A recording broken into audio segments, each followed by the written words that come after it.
Entonces, esta imagen nos va a permitir repasar algunos componentes de la articulación temporomandibular, ¿no? Haciendo recuerdo, hay dos componentes óseos en la articulación temporomandibular, ¿no? El cóndilo mandibular y el hueso temporal. Partes de la articulación, la eminencia articular y la fosa mandibular, que son partes del hueso temporal. Un disco articular con una zona intermedia delgada, ¿no? Una banda anterior con el doble del volumen de la zona intermedia y una banda posterior, ¿no? Que tiene el triple del volumen de la zona intermedia. Más o menos tenemos una relación de 1, 2 y 3, ¿no? Este disco articular está generando dos compartimentos. El compartimento infradiscal, en el que se da ¿qué tipo de movimientos? De rotación, muy bien. Y el compartimento supradiscal, en el que se van a generar movimientos de traslación. Muy bien. ¿Estos compartimentos están comunicados? No. No están comunicados, a no ser que haya una perforación en el disco articular. Si hay una perforación, ya estamos hablando de una patología. En la zona posterior tenemos el tejido retrodiscal, que está ricamente inervado y vascularizado, ¿no? Quiere decir que esta zona posterior no está diseñada para que pueda recibir fuerzas, porque es una zona donde hay mucha inervación, hay muchos vasos sanguíneos. Existe una inserción posterior en el disco, ¿no? Que es el ligamento retrodiscal superior, muy rico en fibras elásticas, también tiene fibras colágenas, fibras reticulares, pero mayor cantidad de fibras elásticas, ¿no? El tejido retrodiscal inferior, o el ligamento, perdón, retrodiscal inferior, es un ligamento que tiene mayor cantidad de fibras colágenas, ¿no? Entonces, por esa característica, cumplen funciones diferentes, ¿no? Este ligamento retrodiscal superior tiene la capacidad de poder estirarse como una liga, por ejemplo en los movimientos de protrusiva, como podría ser este caso, ¿no? Y tiene la capacidad de poder traer al disco luego en la retrusión, como sería este caso.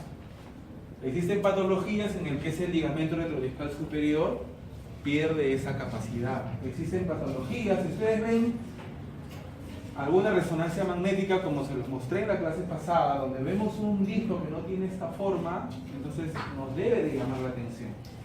No es el objetivo del curso enseñarles lo que es las patologías, ¿no? Sino cuál es la anatomía, cuál es la normalidad, cómo funcionan las ATM. Más adelante, en su curso de patología de la oclusión, estoy seguro que ustedes van a volver a revisar la anatomía y van a poder ver cuáles son las alteraciones que pueden afectar a las articulaciones temporomandibulares. Tuve la oportunidad también en la clase pasada de poderles mostrar una paciente que cuando se le tomó una impresión se quedó con la boca abierta, ¿no? Y cómo es que se puede resolver esa situación clínica que se conoce como bloqueo abierto, ¿no? Muy bien, entonces la idea es recordar, ¿no? Aquí tenemos el disco articular desde una vista coronal. Esta es la zona intermedia, ¿no? Esa sería la banda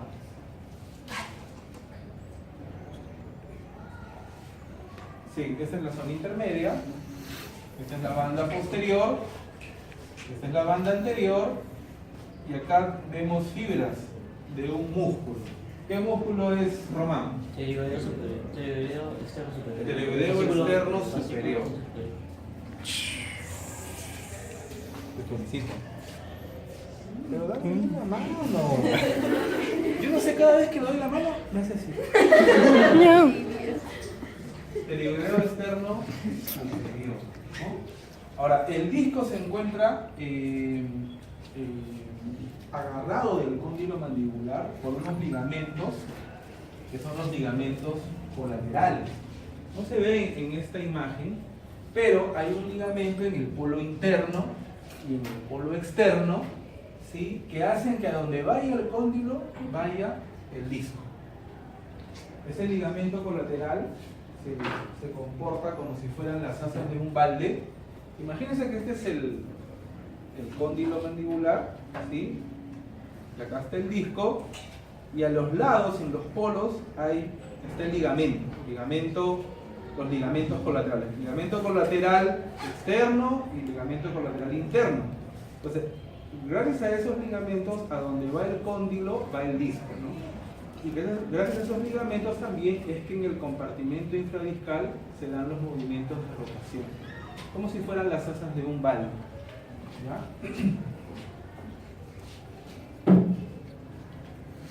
Muy bien, acá podemos ver el cóndilo, ¿no?, el disco articular, su porción delgada, ¿no?,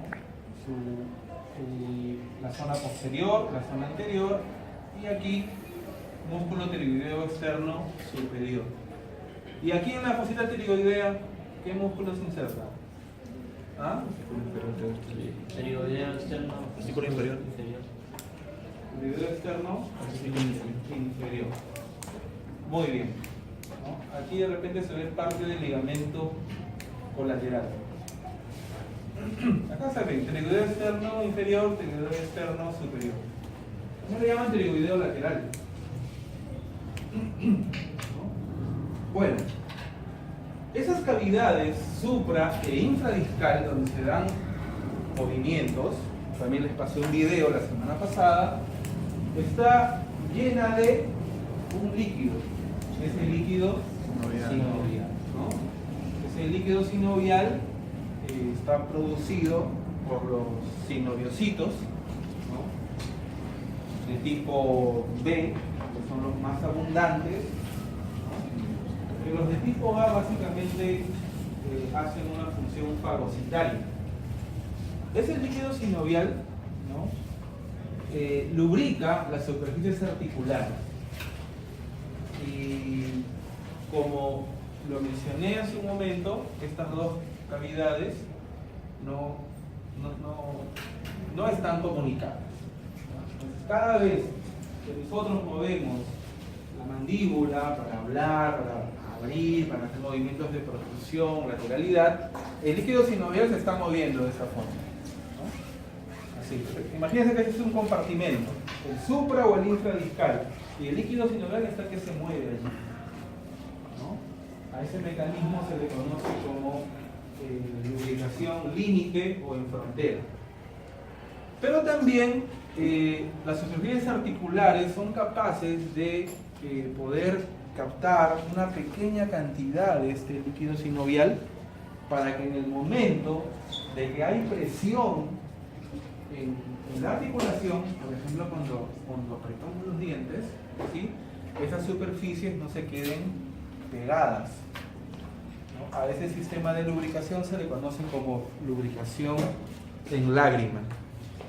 Esta lubricación puede ser afectada, ¿no? Por ejemplo, en los pacientes que aprietan los dientes, ¿no?, en algún momento se pueden generar adherencias entre estos componentes de la articulación temporomandibular.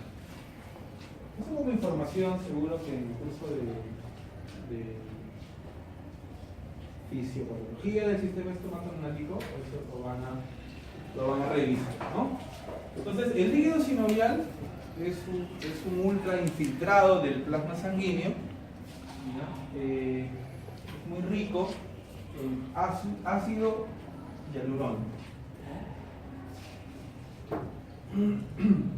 Va a aportar las necesidades metabólicas de las superficies articulares, también del disco articular, porque el disco articular es tejido conectivo fibroso, ¿no? Básicamente tiene fibras colágenas, fibroblastos.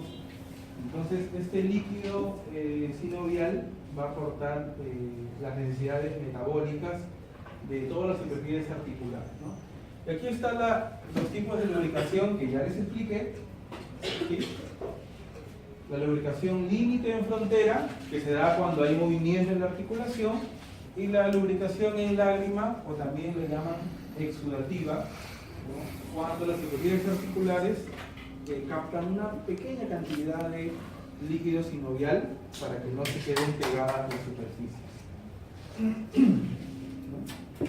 Bueno, ustedes han llevado todo un curso de histología. Les voy a pedir sí que revisen la parte histológica, ¿no?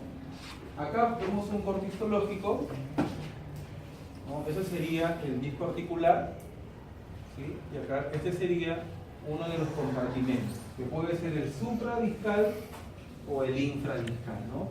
Y esta es la zona, o sea, la superficie articular, ¿no? Aquí encontramos fibras colágenas dispuestas paralelas a la superficie, ¿no? Y eso va a permitir a que esa superficie sea capaz de resistir fuerzas de rozamiento, ¿no? Una zona celular proliferativa, ¿no? Muy rica en células indiferenciadas que van a generar células de acuerdo a las necesidades de la articulación, ¿no? Fibroblastos para poder mantener esa zona articular, una zona fibrocartilaginosa, una zona de cartílago calcificado y una zona de más abajo que es la parte ósea. Esta parte de la histología yo les voy a pedir a ustedes de que la revisen y profundicen, ¿no? Que tiene que ver mucho con la función de las articulaciones temporo-mandíbula, ¿no? Tiene una inervación muy rica, la articulación temporomandibular. Aquí están los nervios encargados, el aurículo temporal, macetero, el temporal profundo, tiene una rica irrigación, ¿no? Todas son ramas terminales de esta arteria que es la carótida externa.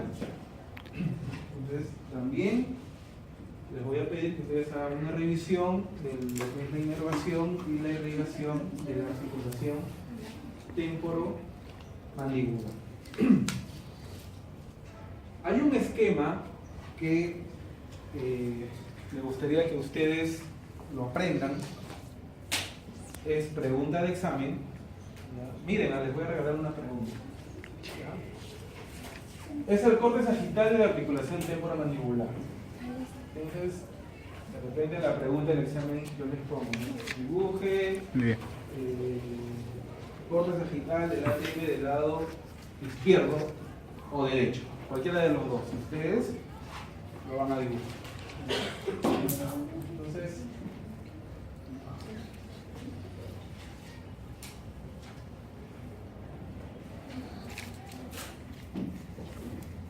aquí tenemos los componentes óseos de la articulación temporomandibular.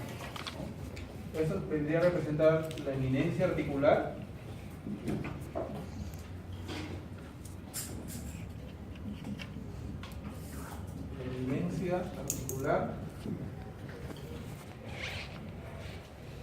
¿Qué sería esto?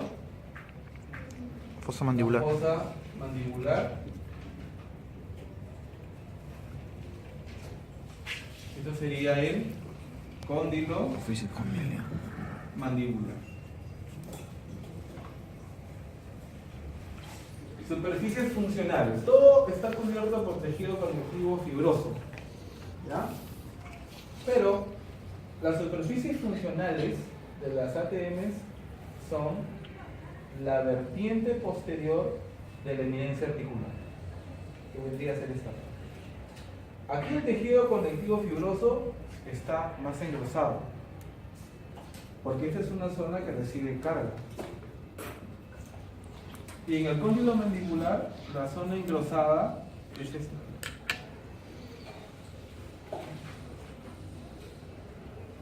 El tejido conectivo fibroso aquí puede llegar hasta 2 milímetros en el cóndilo mandibular y aquí hasta 0.5.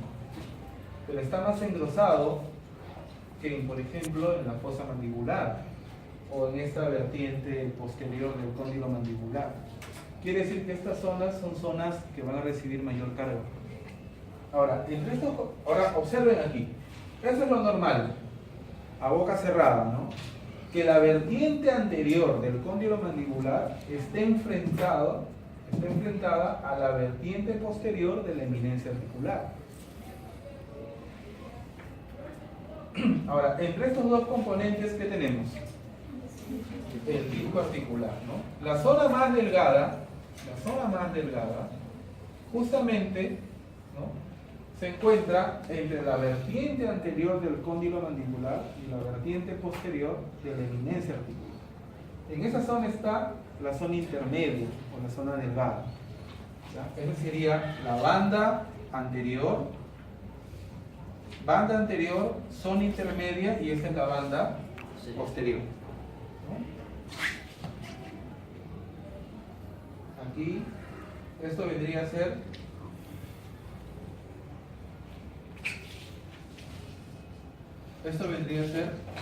la cápsula articular. Aquí. Esta es cápsula articular. En la parte anterior se continúa con la cápsula articular y también con la fascia y el tendón de qué músculo. Esto sería el músculo pterigoideo externo superior. Y aquí en la fosita pterigoidea tenemos al músculo pterigoideo externo inferior. Antes se pensaba que era un solo músculo, pero ambos fascículos tienen funciones distintas. Ir adelantando es activo en la protección y en la segunda fase de la apertura. En cambio, el pterigoideo externo superior en el cierre. Lo vamos a ver luego cuando hablemos de músculos, ¿no? Entonces, tenemos aquí, este es el disco articular. En la parte posterior tenemos un ligamento que es rico en fibras elásticas, ¿no? Y otro que es rico en fibras colágenas. ¿Cómo se llama este ligamento? Ligamento retrodiscal superior. Miren cómo lo dibujo, ¿no? Aquí, este es el ligamento retrodiscal inferior. Ustedes lo van a escribir completo. Ligamento retrodiscal inferior, ¿no? Aquí, envolviendo todo, está esto es cápsula articular. Esta es cápsula articular, igual que aquí. Cápsula articular, y esta es cápsula articular. ¿Y aquí qué tenemos? Rico en vasos sanguíneos y nervios. El tejido retrodiscal. ¿Qué sería esto? Compartimento supradiscal. ¿Y aquí? Compartimento infradiscal. ¿Lo podrán dibujar? Está fácil. Practican el dibujo. Esta sería el corte sagital del ATM del lado derecho. Ustedes le dan la vuelta para que vean en el lado izquierdo. Muy bien. Vamos a ver ligamentos del ATM. Los funcionales son los ligamentos colaterales, ya les hablé algo de estos ligamentos. Ligamento capsular, el ligamento temporomandibular. Y estos son los accesorios. Muy bien.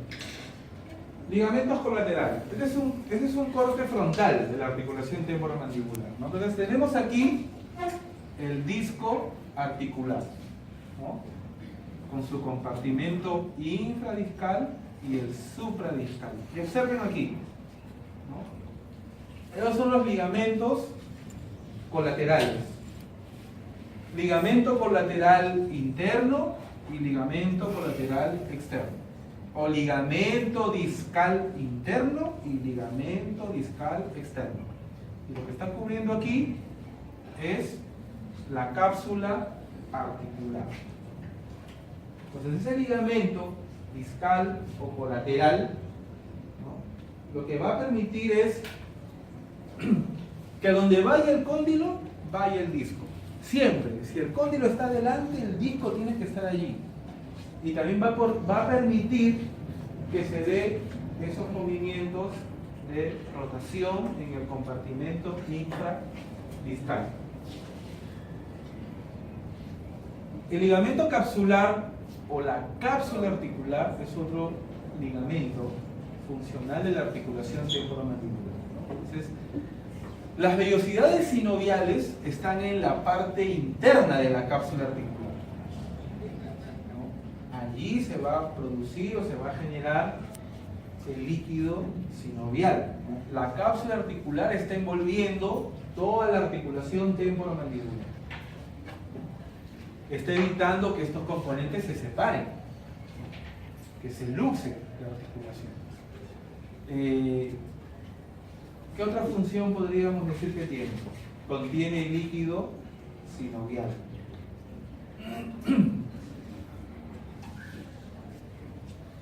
Y el ligamento temporomandibular, que vendría a ser como un refuerzo de la cápsula articular. Miren, aquí vemos el ligamento temporomandibular. Acá está la cápsula y acá está el ligamento temporomandibular. Tiene una porción superficial que es oblicua y una porción interna horizontal. Miren, son ligamentos muy fuertes. Los ligamentos lo que hacen básicamente limitan el movimiento. Es evidente, ¿no?, que nuestro creador, si acá hay una zona de tejido retrodiscal donde hay muchos vasos sanguíneos y nervios y donde no puede haber presión, ¿no?, entonces miren este refuerzo. ¿Qué estaría evitando ese ligamento? Que el cóndilo se vaya atrás. Hay muchos accidentes en el que hasta se rompe el cuello del cóndilo para proteger toda esta zona, ¿no? Entonces tenemos la parte externa del ligamento temporomandibular y esta es la parte más profunda del ligamento temporomandibular, que también se inserta en la cápsula articular, ¿no? Es como un refuerzo. Ahí está, y lo pueden ver, la cápsula y el ligamento temporomandibular. Y esos son ligamentos accesorios, el esfenomandibular y el estilomandibular. ¿No? Miren, ustedes observen solamente la dirección de esos ligamentos y se van a dar cuenta que va a limitar algo. ¿Qué cosa creen? ¿Ah? La protrusiva. ¿Sí? Miren.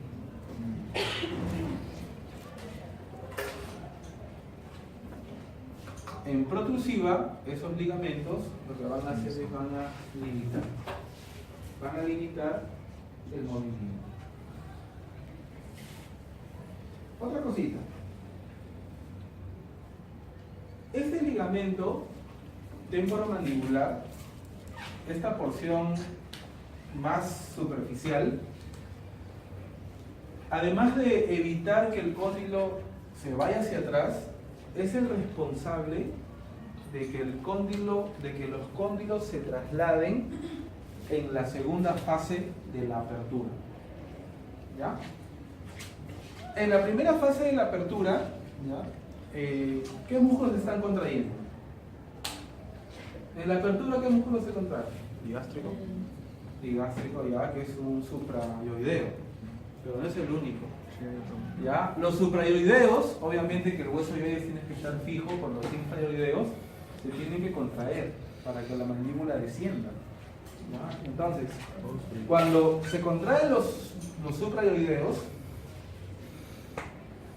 pregunta para el pasito de la próxima semana, todos los músculos suprayoideos. Miren, les estoy dando la pregunta. Allá tienen 10 puntos. Cuando se abre, ¿no? Empieza el cóndilo a rotar, pero al abrir, al descender la mandíbula, el cuerpo, la rama y el cuerpo mandibular se van hacia abajo y hacia atrás. Y en ese momento, este ligamento se tensa, ya no permite que siga rotando. Entonces hace de que el cóndilo luego se traslade hacia abajo y hacia adelante. ¿Sí? ¿Cómo estamos de tiempo? 10 minutos. Justo para que almuercen. Muy bien. ¿Alguna pregunta respecto a ese tema? ¿No? ¿Alguna pregunta? La próxima clase vamos a ver sobre músculos, infusión, extensión. ¿Ya? El día de hoy, con los alumnos de práctica, vamos a realizar nuestro registro de arco facial y vamos a montar el modelo superior en el articulador semiarticulado.